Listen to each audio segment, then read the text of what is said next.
Good morning. Mike, this one's for you. I wanted to kind of make sure I got you to the general screen and at least show you how I normally log on into Moodle. And then hopefully once you get to Moodle, you'll see the course. So I'm going to back up a little bit by creating a new page. Go to Chicago State's web page. Chicago State. So let's start from here. Normally, what I would do, if you haven't used Moodle before, I would normally go to um, over here in the left of the column where it says for faculty. I just like to cheat that way. And then right here underneath online tools, there's a link for Blackboard and there's a link for Moodle. Suggest you go to Moodle, and then it will take you automatically to the main Moodle web page. And as you can see, this typically is the email where you put your email and your password in order to log on and the general screen for it. So type in your password. I think it's mmemna, and then whatever your password is, and you will log on. Once you log on, any emails or things that have been sent to you or your email to your regular account normally appears in a separate pop-up window. Typically, you can just close that. Those are things from me. What you should see is your original home page, which is what you do. And once you see your home page, um, it will show you as any email messages that you have over to the left. And normally, for a teacher, it would show us all the courses that we're managing. I can't remember quite how the student version looks, so let me just take you to a course for students. If you were a teacher, you were registered for any courses, you would just select the course. I have two this semester. One is the 180 section 51 and the 180 section 21. I'm going to the totally online one. So now what I'm going to do over here to the top right is I'm going to switch my role from my regular instructor role to a student role. But as you can see here, I already selected a version for you, so I can give you the same privileges that I have. So I'm just going to turn it on for you. Let's see. Is it cheating? It's not going to let me do it because I'm not you. Let me log on as student.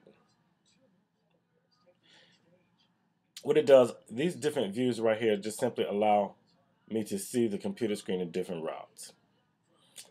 So when I want to look at my role, this is the normal role that I have. It shows everything, all my other courses that I'm listed, and it would do the same thing for you. Um, so it's right now you can see I'm at the student role, so I will see exactly what the students would see. That'll make a little difference a little bit later. But if you look onto any computers right now, you will see everything that I've posted up here only for students. These are modules that I've already created at the bottom. I was scrolling down, and I don't want the students to see them right now, so therefore they only see what I've offered them. And as you can go, I typically, whatever they're working on for the most current activity, I put at the top. So week one's here at the bottom. If you scroll up, week two, those are just videos that I've created for the students. And as I scroll up to the side, as you can see, week three, week four, I've done a video for week four, week five, I did a video, week six, week seven, week eight. This is the section where I do their group work, so it's just a question of how I do this particular class, so don't worry about that. And then, of course, we're currently at week 9. When you take your time, Moodle has some very similar overtones as Blackboard if you ever used it, but it's a little different, but it's very similar. Again, you can configure these things any way you want, but that's normally when you have time to do that. The participants shows which amount of students are actually in the class. Particular activities, forms, and resources. I don't use this section so much. I more so have directed it so that the students can see everything they need from the middle section. Any latest news and messages that I post, I normally will post in the announcements section. It will appear over here in the right tab. And if I have any deadlines and things that are listed, as far as the deadlines that are coming up for activities, it will list them over here as well to the right. And then oftentimes, if students have been real active, anything that they've recently done or posted on or uploaded some homework or made some comments or something, it would show recent activity, either for myself or them. From an administration standpoint, students also probably have this access level here. They can see their grades. And if I need for me, I have a little bit more detailed reports so I can generate some things or unenroll students, so to speak, from the online section, not officially from the class. And these are just a list of all the courses that I've taught in the past. So I'll be more than happy to give you access to any of these if you want to look at something that's not a live course right now. I wanted to show you in particular, so when you get to my courses, you can see how I like to configure things, and what I feel is just pretty much a wonderful instructional method when we're working with online students. I typically like to create one module for the week of activities. For right now, for this class, I've determined Sunday through Sunday. So the entire week is when I give them work. And students typically have an entire week to do online modules. Without going into detail, I'm just going to show you how I have it set up. I have this model that I do where students read, they think, they do a think activity, a seek activity, a do activity, and then they get to reflect on the activities overall towards the end of the week. In my read, pretty much it's just all the instructions for the week. I give them a general overview, tell them a little about the readings, then I give a brief description about what the think activity is going to be, a seek activity is going to be, a do activity is going to be, which is pretty much the most involved activity for the week. And then every week I allow the students to kind of reflect after they've done each of the activities.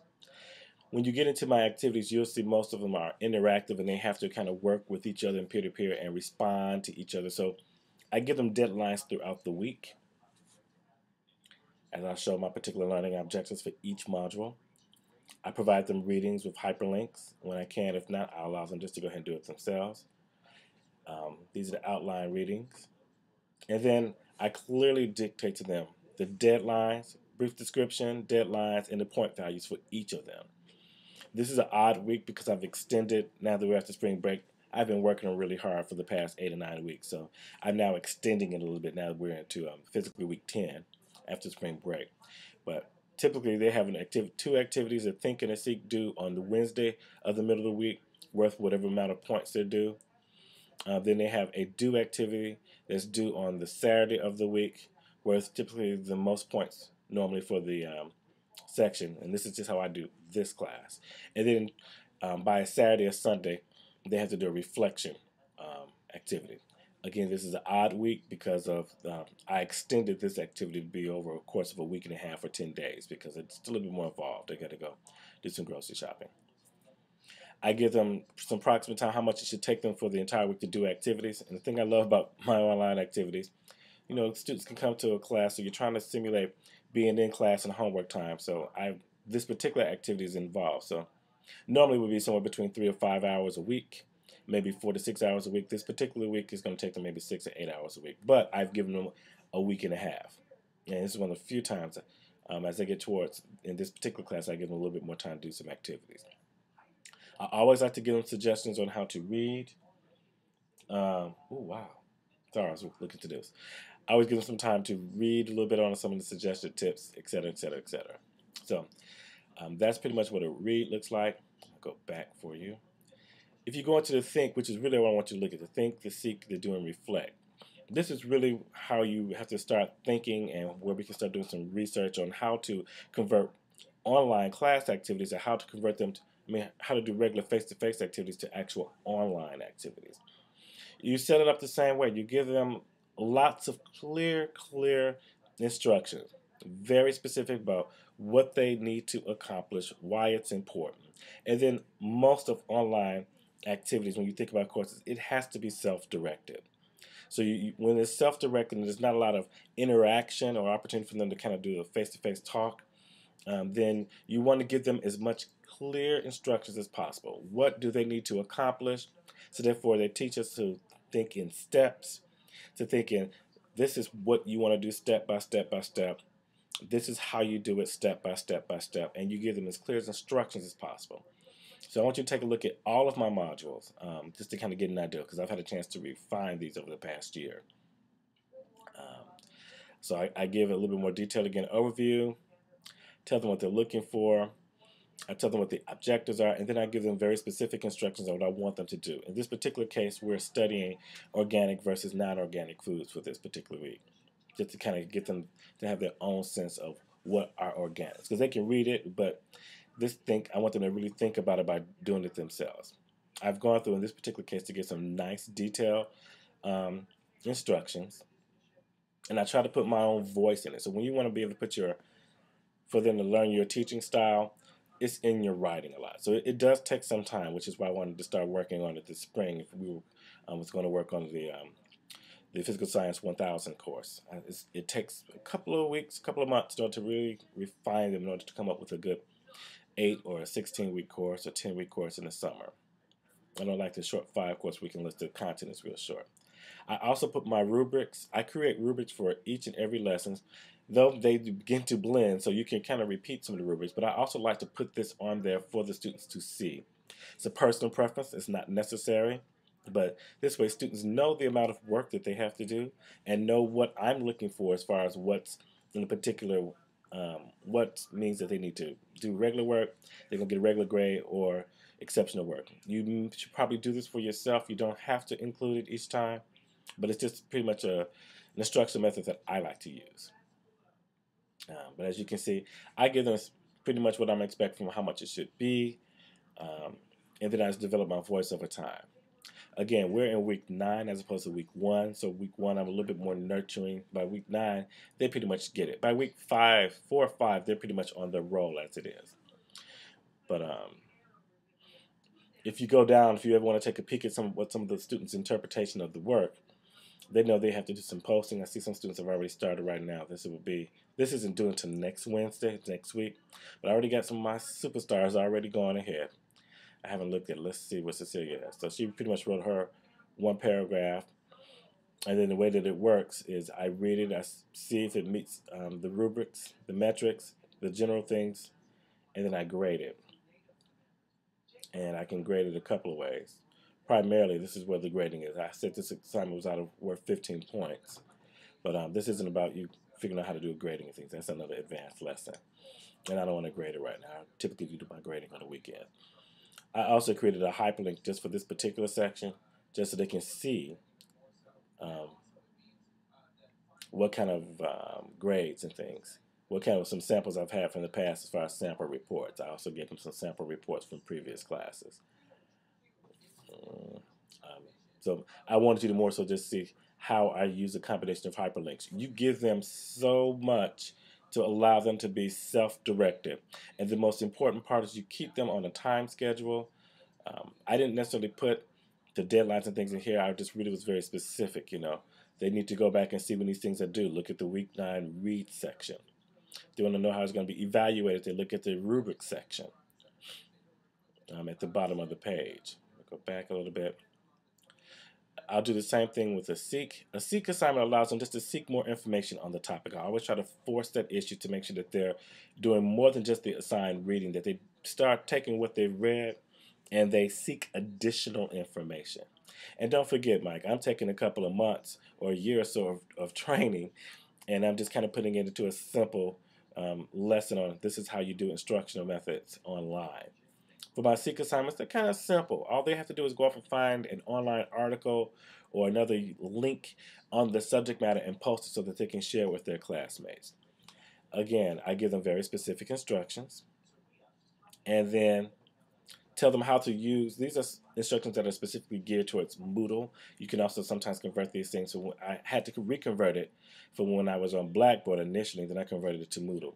But as you can see, students go online and they post the different topics following the instructions. Let me look at Minnie. She found a link, and I told them they had to do the 3-sentence rule. They had to use a total of 3 sentences in order to describe that link so that when their peers respond to it, they have a better idea. So this is Minnie's comments, and already one of her peers, Ajane, has already begun to respond to the link. And this is what she said about it. This way, you really kind of engage the students. The students become more than just do the reading online for just what they're doing for themselves. So it's not solely self-directed, but it's infused by their peers. So they have to respond and be responsible for the learning outcome because it's not about just the interpretation between me and one student.